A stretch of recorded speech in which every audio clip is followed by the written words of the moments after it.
Hello everyone, my name is Dante Now, and today I will be talking about my CJ200 final paper or creative project. So the first question asks of what does it mean to have privilege in the United States of America and more so in the United States criminal justice system? And to address this question, we first have to talk about where we first see privilege originate historically. And we can really see privilege to start occur in the very beginning. Like, privilege was a thing way before the creation of the United States. It can be seen all the way to to medieval times with royal blood and peasants and being born into that.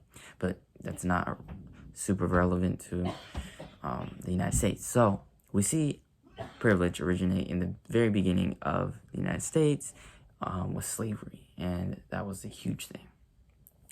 So that's where we typically first see it in the United States, but we see it play into the criminal justice system heavily in the very beginning, and even still going up into current times. We still see racism here and there, but it's not completely erased, right? So privilege is seen everywhere and has always been a thing. So now we have to understand what really is privilege. Well, throughout this quarter, I've learned there are many different types of privilege, but it all comes down to the main understanding of what one individual characteristics hold that the other doesn't, and because of that, that one individual that has different characteristics may get more opportunities than the other that has different characteristics. That could be male, female sex, or LGBTQ, or that could be what they look like. So that could be the color of the skin, or that could also be how what's it called, appearance, what, not necessarily the skin, but what they wear, how they dress, that type of thing. So we understand what my understanding of privilege is. We understand where it originates from. How do we answer this question? Well, what does it mean to have privilege in the United States of America? Essentially, having privilege is when, or sorry, let me word this different. To have privilege in the United States is typically to get the opportunities that your peers doesn't get, completely based on what you look like or your characteristics. So that's how I can see it within America, and that's how most see it. Like, especially with the big deal with racism, it is very prevalent with privileges. And how do we see this in the criminal justice system? Well, racism again. Simply with in all factors of the criminal justice system, the courts, the corrections, and the police and the cops, right? We see this in the very beginning with the cops, with, the cops giving leeway depending on your appearance and the characteristics that one has. The courts sentencing depending on the characteristics one another has. And same with corrections. You get treated differently within the correction system. Like, you might get more opportunities, rehabilitation opportunities, based on the characteristics that you have. And I really like that within one of the assignments that we did, one of the readings we did, and it was within Guide 6. It kind of covered a part about privilege and like a little bit talking about racism.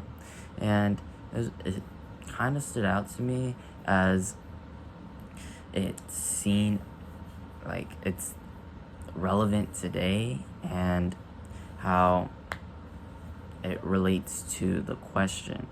And that question being, that statement, which was in Guide 6, talking about Asian Americans, this being statement 4, and the statement states that nearly 300 Chinese immigrants who attempt to enter the United States illegally in 1999 are still detained in penitentiaries with their cases for political asylums pending.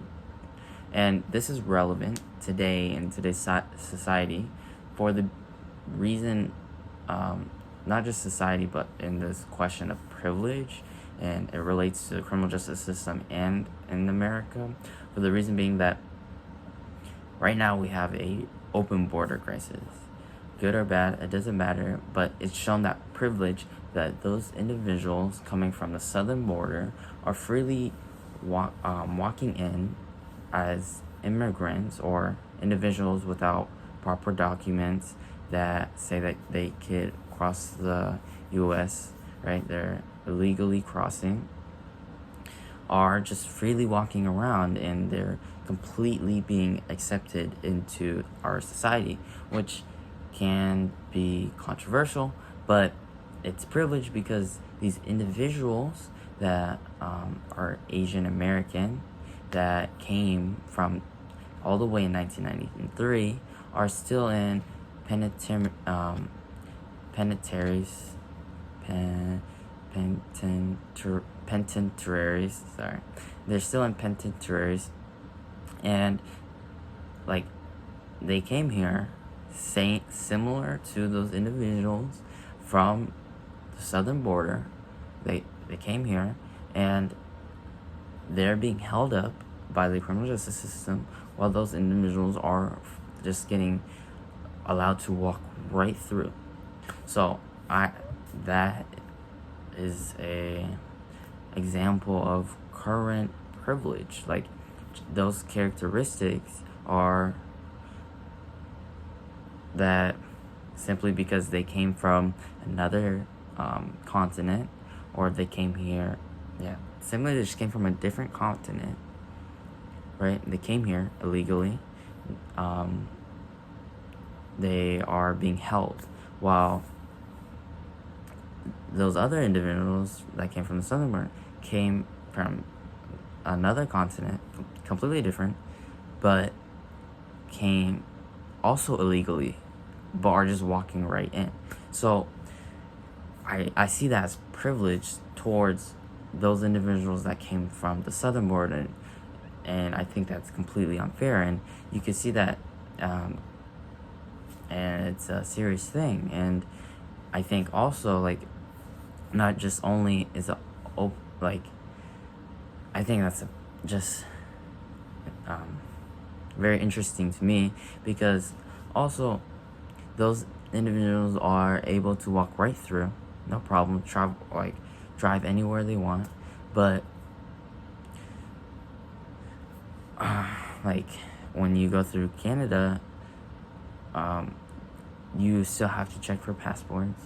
You can't necessarily, you can walk through, but you're like, those individuals coming from Canada don't really have the resources. They're not really like, hey, you could come to this place and you can get free shelter, right? While those individuals down there, they're being advertised, hey, you come here, you'll be fine, we'll give you all the necessary resources.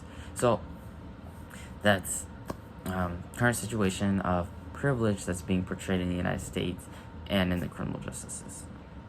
Well, so now it's asking the second question of, oh, sorry, I skipped. Also, within this quarter, there was a few speakers that talked about privilege, that, and one of the speakers being that of Dr. Ellen Harding. It was a really good video. I really enjoyed it. She had really good thoughts. and she shared like her life experience about the LGBTQ, and how she was treated, and how people seen her differently, and like um, her peers, like how they um, got some privilege, and like how she experienced it herself, and like how those around her like weren't got more opportunities or more privilege than her, based on the fact that she's part of LGBTQ. And another speaker that kind of spoke upon that was that of guest speaker Lee Man Woo. He talked about racism and talked about the older generation and stereotypes, which also plays into privilege, right? Racism is a big part of privilege. And to now answer the second question of the project, it asks, what are you willing to do to address issues of privilege, power, and differences in the United States of America and in the criminal justice system? Well, there's two ways.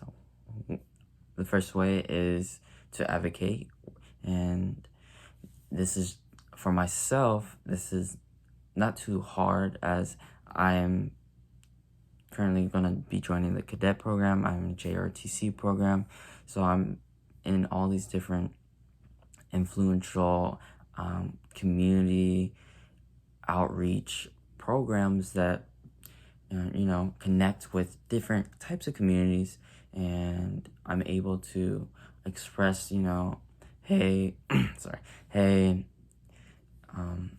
express the problems within privilege, and speak upon like help influence and guide understanding of privilege. And the second way would be, as myself, in my career, I want to become a detective. But before I can become a detective, I have to be a cop. I think currently it's about 4 years, depending on some agencies. But I think the minimum is 4 years. And within my time, within being in the criminal, while being a cop, I can apply my, I could apply and address the issues of privilege and power by like not only advocating it to the younger audience and other communities, but also appropriately not using it, right? And yeah, just not using privilege and like abuse of power, and just explaining to while I'm a cop, or while I'm a cadet, or I'm a JRTC member, I'm able to address, understanding of privilege and to advocate for it.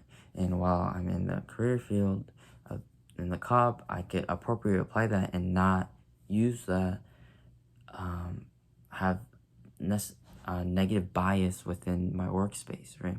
And know when to use it and when not to use it. Like, when not to let my emotions get the best of me, because I can relate to a certain situation within the case, and I won't let that portray onto my career. Also, or example, say I'm a cop and I pull someone over and I know them, I'm still going to treat them as everyone else, right? If I'm not going to treat them like they're my friend, I'm going to treat them like I would treat everyone else. I'm going to treat them, hey, you did this. And within everyone else, I know you're my friend, but I'm not going to have bias, or I'm not going to give you privilege based upon the fact that I know you. And that's me addressing the situation and appropriately confronting that, because I think as cops, as individuals moving into becoming the criminal justice system, or not even just the criminal justice system, in general, as individuals in a professional workspace, you shouldn't apply privilege based upon them. You shouldn't really apply privilege. It should be fair around all tables. Like yeah. And I think that's all I have. I think for question 2, to advocate for it, reach out, communicate, express my understanding, guidance into all the communities. And then the second would be to appropriately address it by not doing it and being completely fair to all, and not having bias when working. Or it's good to have some bias, but not to have enough bias to persuade my decision based upon like me knowing them, or privilege like racism or sex or any of those type of things. More so of like, hey, this is his first time doing this offense, first time speeding, first time having this on his record, I'll just write him a warning, right? Rather than, oh, I know him, I'm gonna let him through. That's completely different. So that would be it for my final project. Thank you for spending the time watching this, and that'll be it. Dante No for my CJ200 final project. Bye-bye.